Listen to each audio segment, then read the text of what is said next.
I wish for you such tools. I hope you can afford them. If you can't, a Dremel with the very small circular blade on it, which of course operates 90 degrees to the rotation of the shaft, would be excellent for this. I couldn't find it this morning, so we use this. The idea is much the same.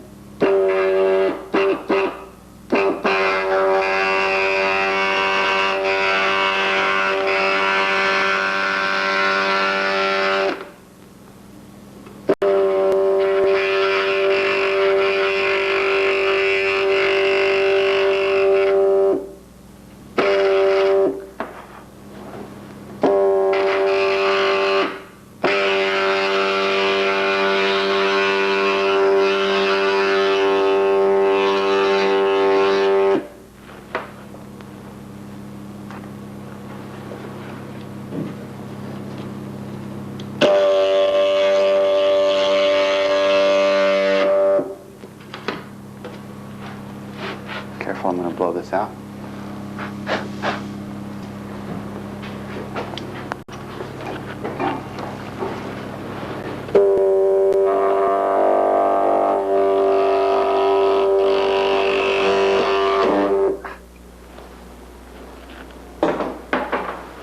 This is something you don't want to do, of course.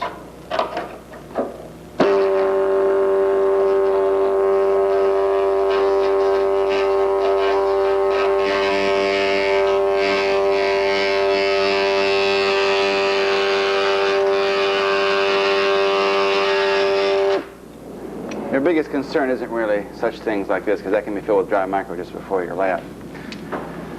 But the fact that you have a reciprocating blade means that you could easily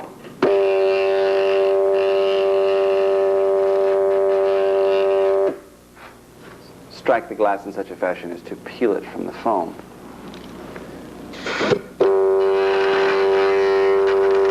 Also not difficult to repair. You simply push resin under between the foam and the glass surface and force it in place with a block of foam or something similar to that, but it takes time.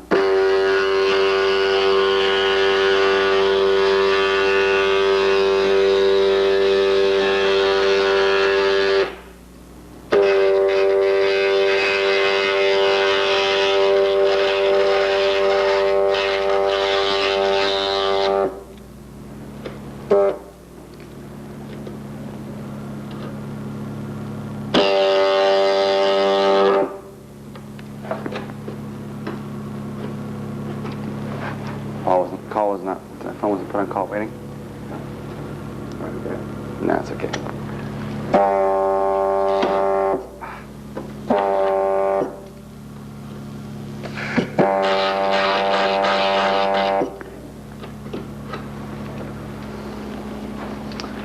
And we'll lightly sand that down, get it absolutely flush.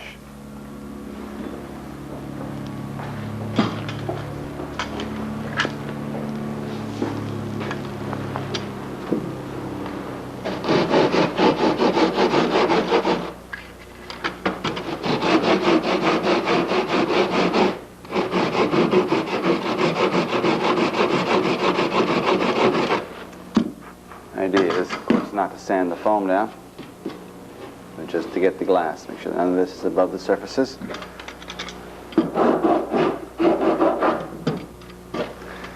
Now what we have next to do is we cut a piece of 016 aluminum up to 020 aluminum that is this length plus this distance from here to here. And we bend that piece of aluminum at this stage so it comes right up to this corner. This is the dam, or the bridge, that our shear web is going to lay up over top of, and all that will be left of this depression will be this opening from here to here. This is the bolt access. We'll make them up, and actually what we're going to do is we're going to go to breakfast.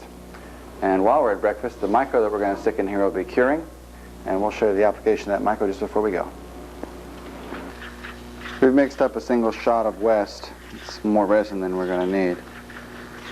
So we're going to pour out a good portion of it.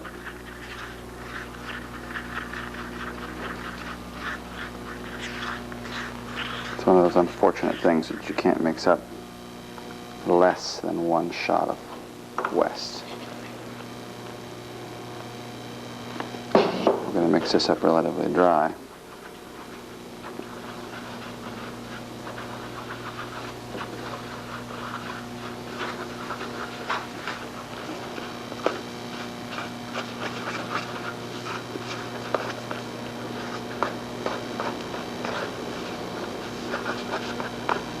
Relatively, he said. Very dry.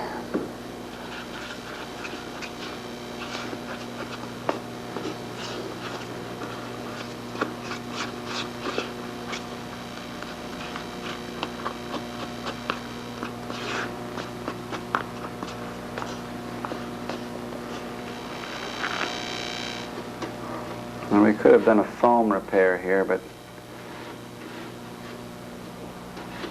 the difference in weight would have been minuscule.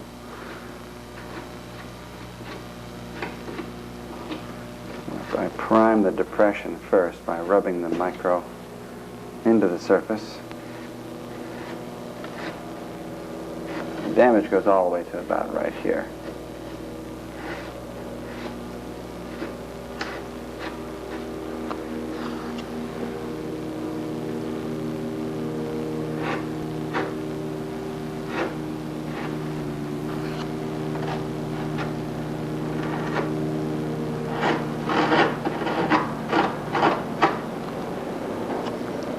It's rare that I do a micro repair. And any time other than just immediately prior to doing a layup. Shaping a dry micro on foam. This means I'm usually going to end up sanding away foam. But in this particular case, a couple of hours from now we'll be shaping this.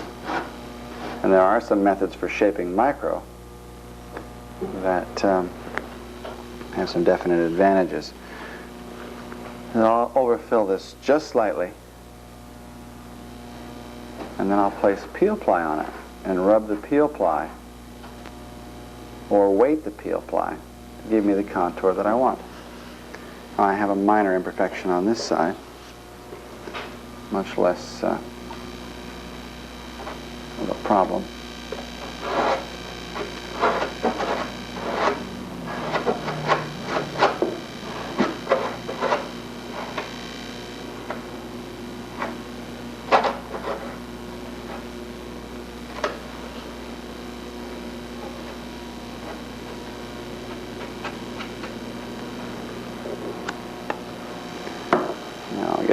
Some peel ply. I'll be back with you in a moment. Okay, we'll do one more minor scrape here. Get us on contour. Close.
Now, sometimes the peel ply works and sometimes it doesn't.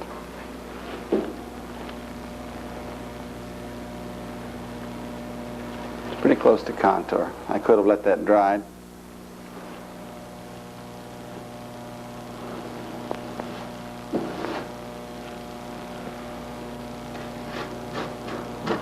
Sometimes you just have to depend on your feelings. Well, that's all below contour. we'll fill that again lightly with micro just before we do our glass layup. Now what we've done here is we've cut a piece of aluminum approximately 2 inches wide. It's a strip. And I measured the width of the, or the depth of the spark cap trough here, and bent the end of the aluminum that dimension. I didn't even bother to measure what that was. I just placed the aluminum against the surface, marked it, bent it, came back and checked the fit. That's what I wanted. I've also gone so far as to, in this particular area, right here and right here, I've reduced the glass so it's not flush with this surface here and here, but it's actually, I've removed some of the glass here, and I'll remove some of this glass here and here, so that when I'm done, the aluminum fits flush. Right now, this is flush with this face here and here, but I have yet to press this into the foam along this edge. It's because I haven't removed the glass yet. Now I've made a mark here using a blue marking pen. It serves the same purpose that Dykem would, as a die, and I've scratched the surface there, and I come to the opposite side and I scratch it there. Now with a material this thin, I can actually cut it with a pair of scissors. I'll check this out.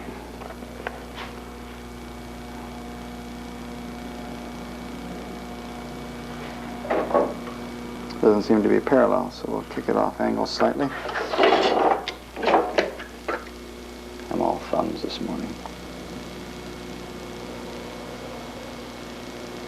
Didn't have coffee this morning.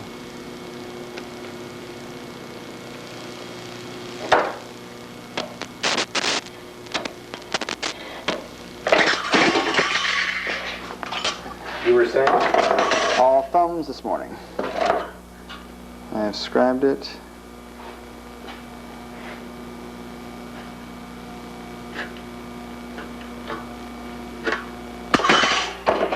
Now I have to straighten it.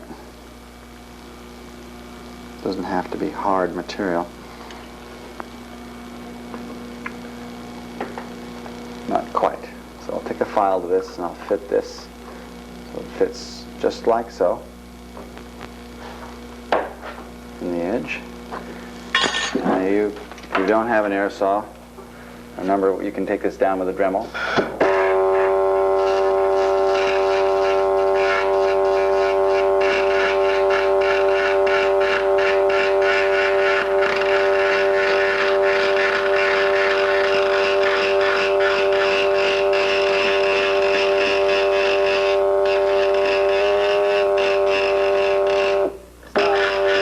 Important that this glass comes up and touches the underside of the aluminum.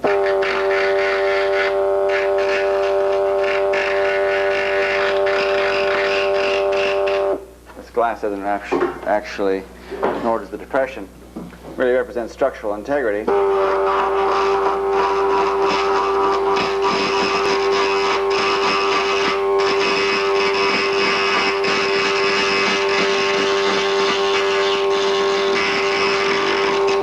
It's just an alternative to having bare foam surfaces for an access port.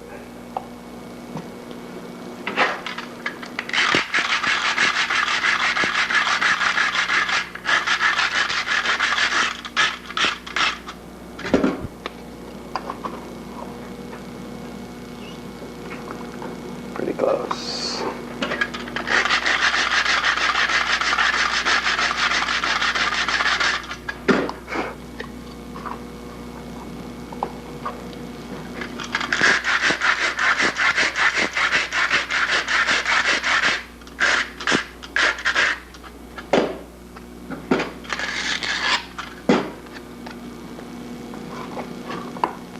That's what we're looking for right there. Now I press the aluminum into the foam until it's flush. And after substantiating that it's flush, then I mix up a small batch of 5-minute epoxy. And I lightly scuff this area in this area. Put the 5-minute in place, and a few nails diagonally into the foam to hold it in place until it sets. And that's what the dam looks like. Railroad spikes generally aren't the appropriate spike to use to hold this plate in place. We were in a hurry and had to grab something. And when they were applied, I inserted them and then began to go off angle just as I went inside to make sure I was applying pressure. But it's making contact everywhere, so that's sufficient. We mixed a little bit of 5-minute, and it's almost set now. Another 2 or 3 minutes, and we'll be able to pull the nails and cut the glass cloth for this layout. Now that we've pulled our nails, we're going to radius this rather sharp edge.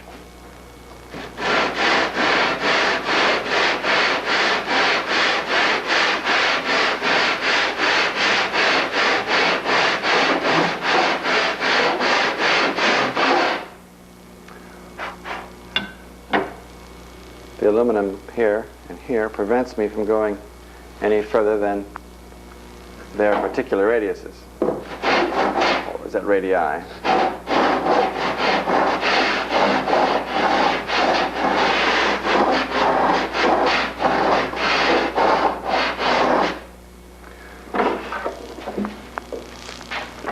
this point we can also check and see that everything is the same height.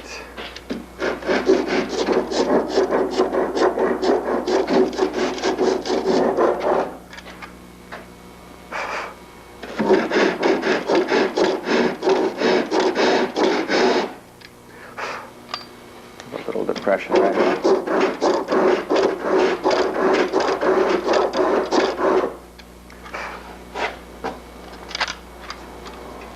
And what we're going to do is we're going to put this radius the entire length. Now, since I don't have these aluminum pieces to protect the edge, I need to be extra careful. I'm going to use this sander with 80 grit on it.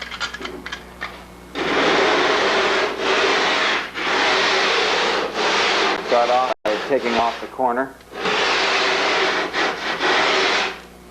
making it about, well, that flat 3/16 of an inch wide or so.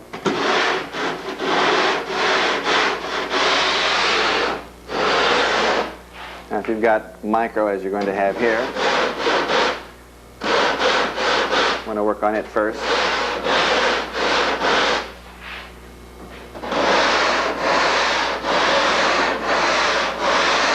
This stuff goes away in a hurry, so be careful. I'm going to take that corner off. That one rotate at the same time.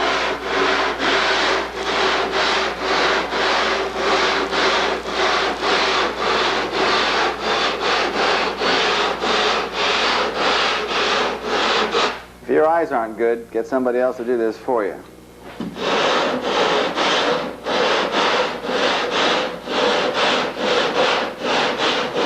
This is not a huge radius.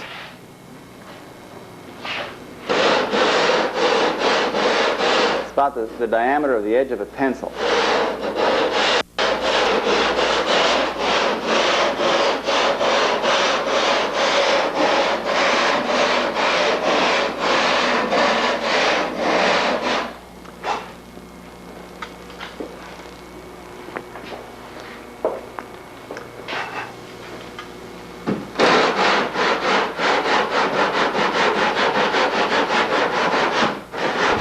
This here too.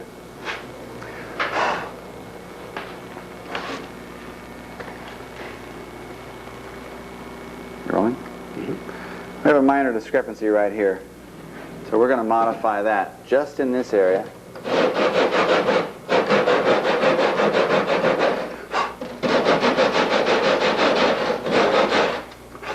As that micro is breaking away, causes chips right in the area, and if you leave the chips there, they'll erode the area as well. So sand a little, remove the chips, and get the two surfaces flat. Now we've radiused this edge. I'm going to go to the opposite side, finish it up. Okay, what we're looking at here presently, top side of the wing, And I want to make sure that my grain orientation on these upcoming laminates is 45 degrees. So I'm going to use one reference surface, which is the top side. I'm going to make sure I have enough of them to ensure that it's easy for me to make sure I've got those references. I'm only going to show you this partially. I'll also show you that we not only mark the upper surface of the wing, is that we also mark the shear web surface, the upper and lower face of the shear web. And I'll show you how we do that from the opposing side.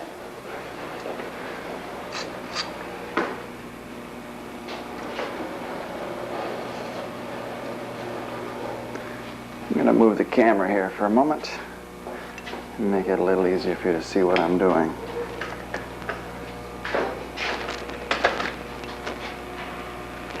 Spot on.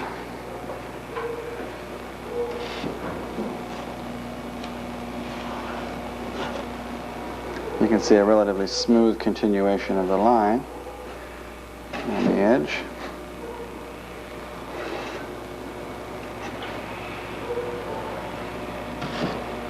I do this on both faces.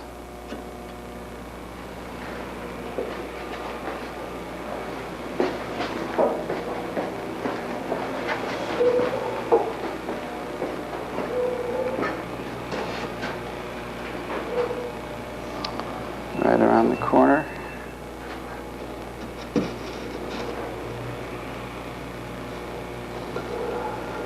And we'll do that down the entire length of the wing, both sides, about every 2 feet or so.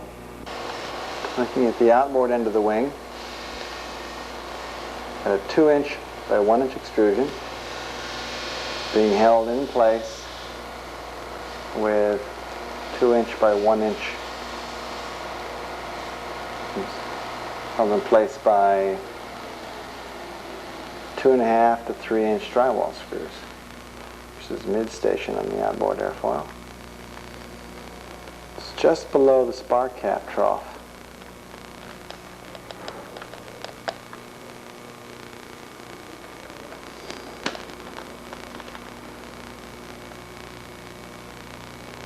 We'll give you a close-up look at how straight this outboard core is.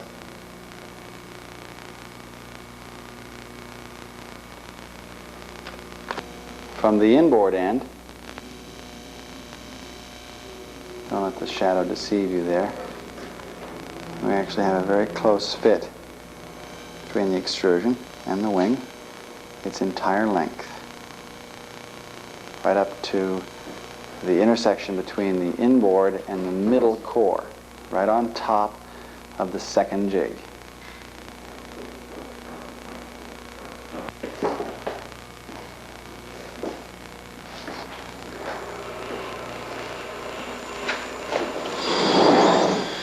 One of the things that will become more and more apparent to you as you build your wings, something we'd like you to become aware of actually before you build your wings,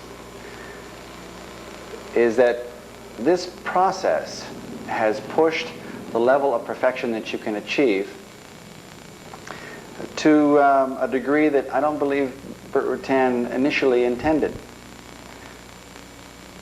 What you're going to discover is that the ability to bar sand straight is relative. When you place your cores into the flashings and bar sand them, relatively speaking, they are much truer and much more accurate than the original long easy wing. When you assemble the wing and you look from this point down, there are times when you can see, with some cores, a slight bow out here.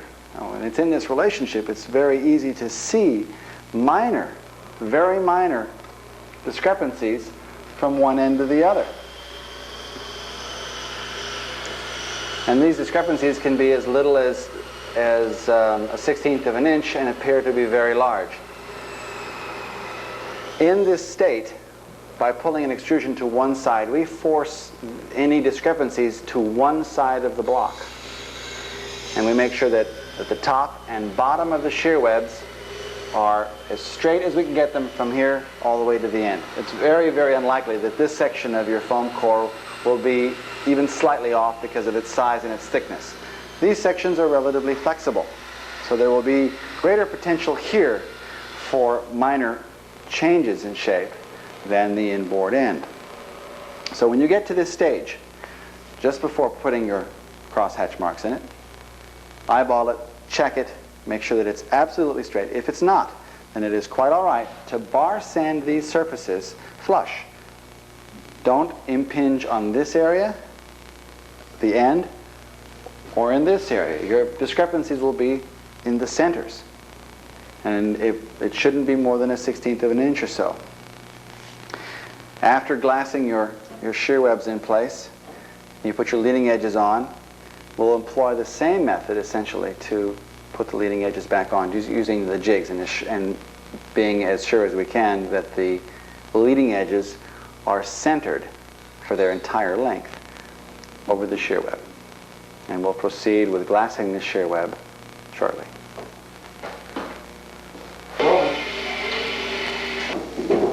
Okay. There's only one drawback that I've discovered about this new micro that we're using. It's ugly. It just doesn't have the pleasing quality of that white micro. And it's got so many other pleasant qualities. You mix it, it doesn't go into the air, it mixes immediately. It's easy to sand, it's lightweight, good stuff. But oh, this color. Ugh. So, you can see the amount of material I'm putting on as I'm just priming the foam. Leaving only enough behind to fill the pores of the foam.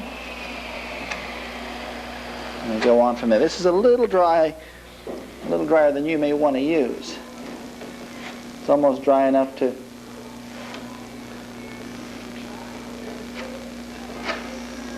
act as the filler, as well, dry micro filler, as well as the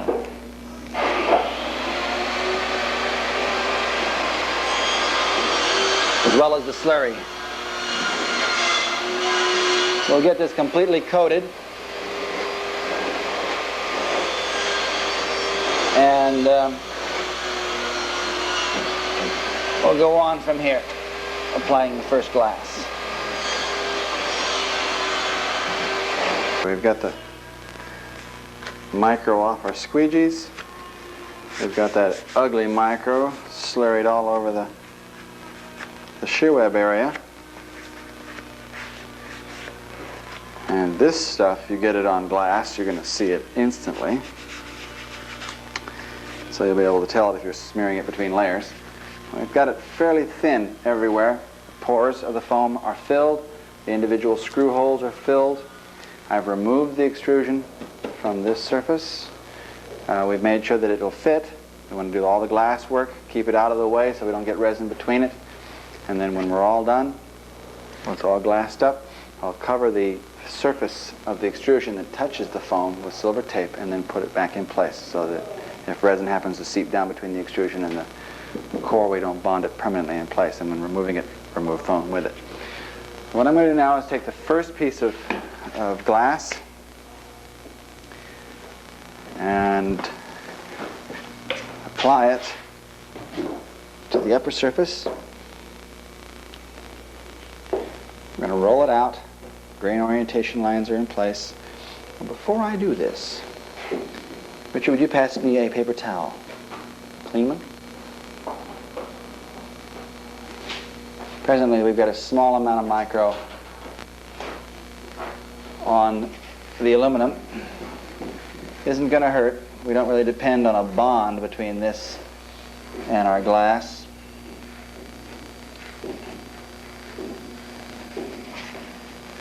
But it really is the antithesis of our method, getting micro between a load member and glass. It doesn't matter at all on the dams on either side, but I would prefer to keep it off these.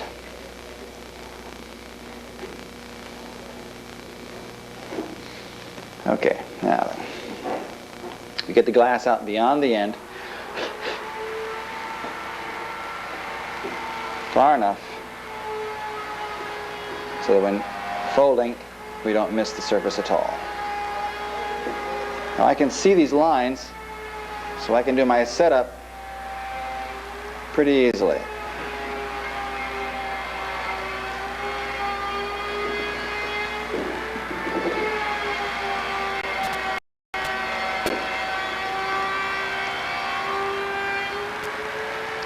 You can also tell if you're on 45 by the selvage edge is going to be perpendicular to one of the two lines. If you can't actually see the line that's underneath,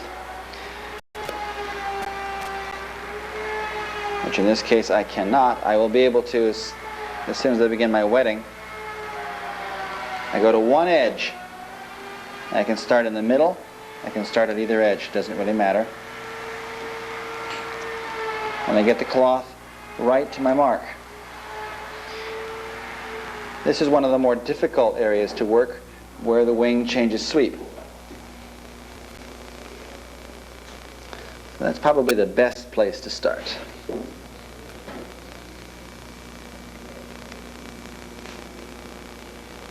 I can see my 45 line clearly here. I'm going to have to mix some resin to hold this material down while I'm actually attaching it. Well, we'll be back with you in a moment as we're putting down the resin.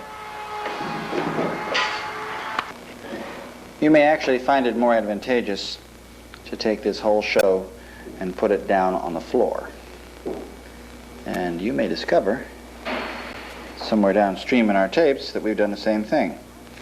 It's awful warm up here where I'm working.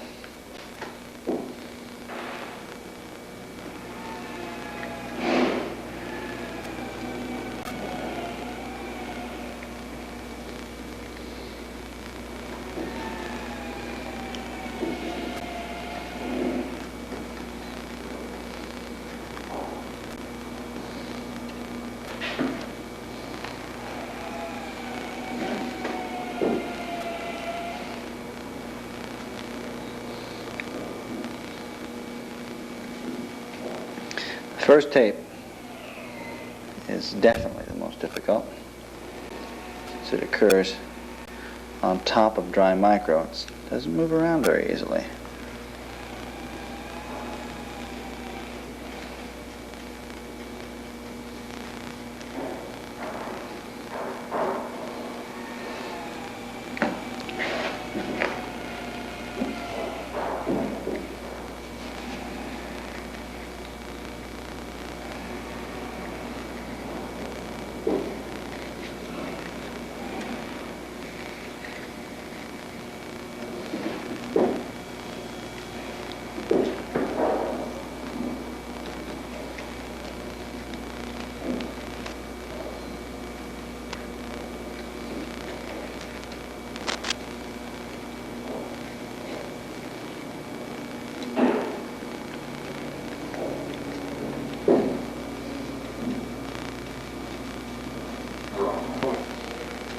Okay.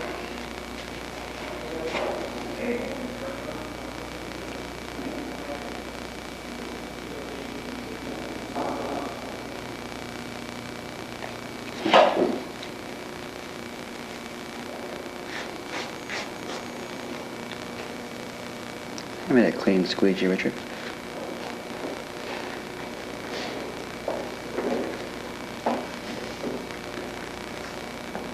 Resin content at this point is not of paramount importance. Getting the glass on and getting the grain orientation right, far more importance. Because you're going to go right into the next layer on top of this and suck up all your extra resin into that next layer. So we're not going to spend a lot of time wetting it out. We'll daub on a small amount of resin and let nature take its course while it soaks in. In the meantime, I'm going to continue to work down You can gauge the distance here. Go ahead and get that, Richard. I'll stay on camera.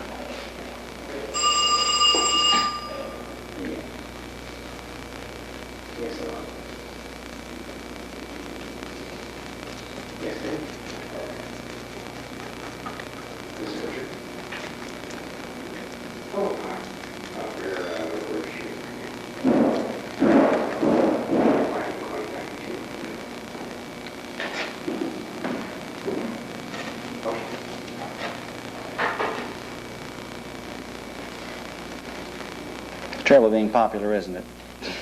It's terrible being popular.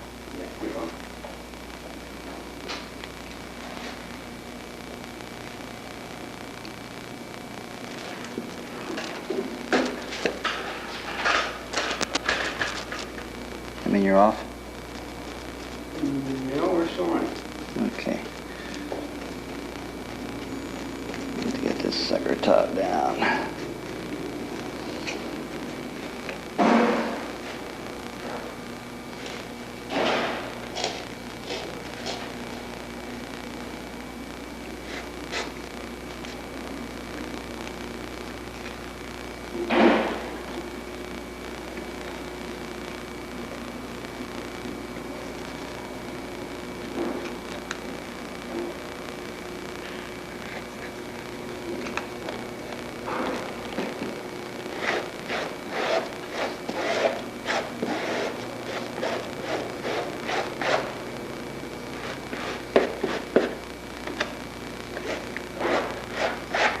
Okay, we're going to get this area set in place starting right in this intersection.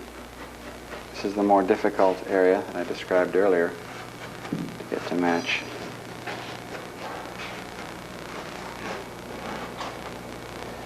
Grain orientation is pretty good through here.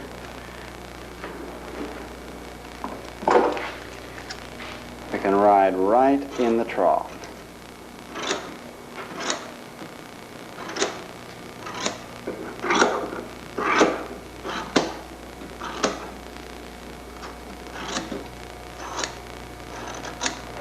Or we can come out here to the mark that I made and just cut it off along that mark.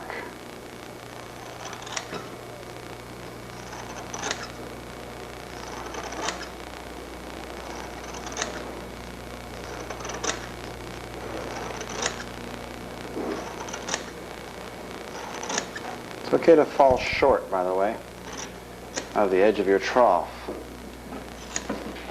Most of the work that's being done, the attachment of the spar cap to your wing, is in the first inch of this area. The last quarter of an inch is doing next to nothing. Now we've left something out here that we're going to go back and show you how to do. In this area, back 6/10 of an inch from the top side to where the part line here meets this edge, we're going to run peel ply up to the edge of the aluminum, all the way around, but not over the aluminum, and all the way up again to the 6/10 of an inch position here. And we're going to run that down here all the way to the bottom of the spar cap trough on this side. We're going to have to remove this foam later, and after removing the foam we can get hold of the peel ply and pull it off to clean the surfaces. So we'll go back in a moment and show you the attachment of the peel ply. Okay, now you get to see at what level I screw up. And you get to see how it can be repaired.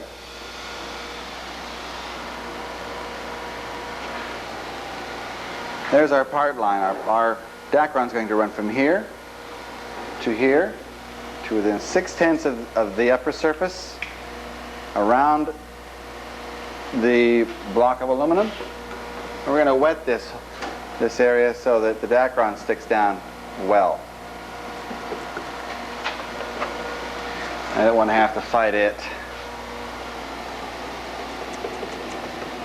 And all this is going to get stripped away when we pull this Dacron free later. I'll make sure that I can get this on here. It's going to get all the way to the edge. Yes, it will.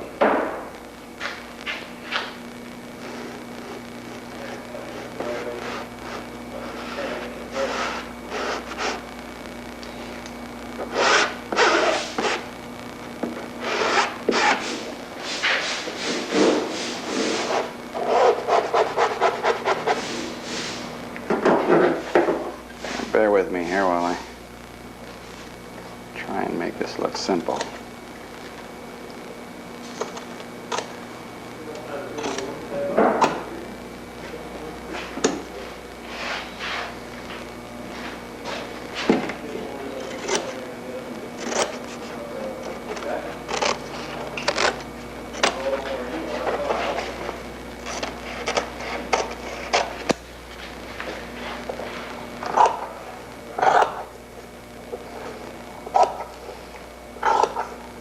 Riding right along the spark cap trough.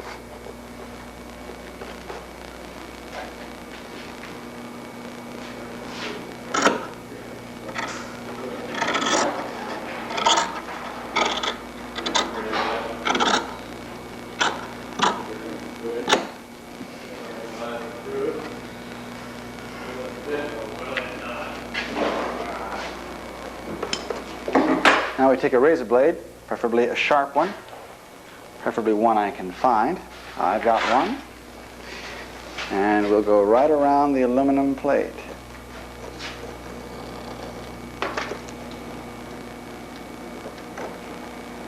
Just lay down here.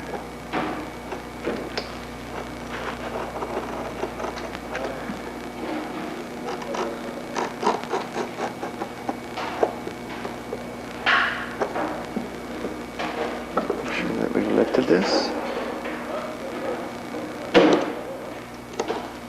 Good cut.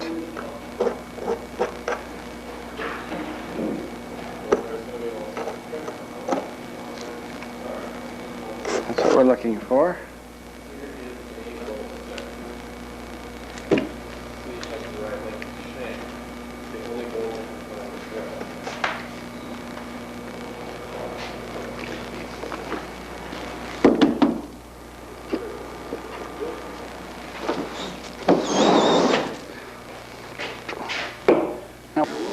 Okay, we've got the Dacron.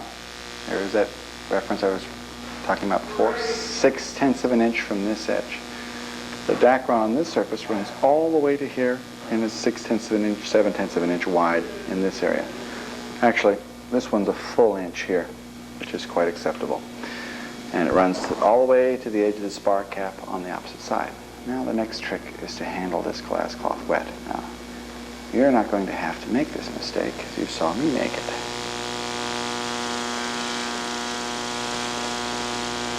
It's pretty difficult to mess up an epoxy process beyond control, beyond retrieval, repair. Isn't that what I wanted to say? Something like that.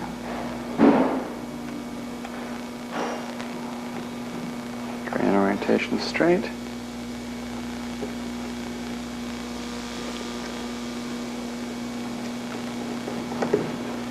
Okay, now we wet that out, squeegee it, and we're back to flush.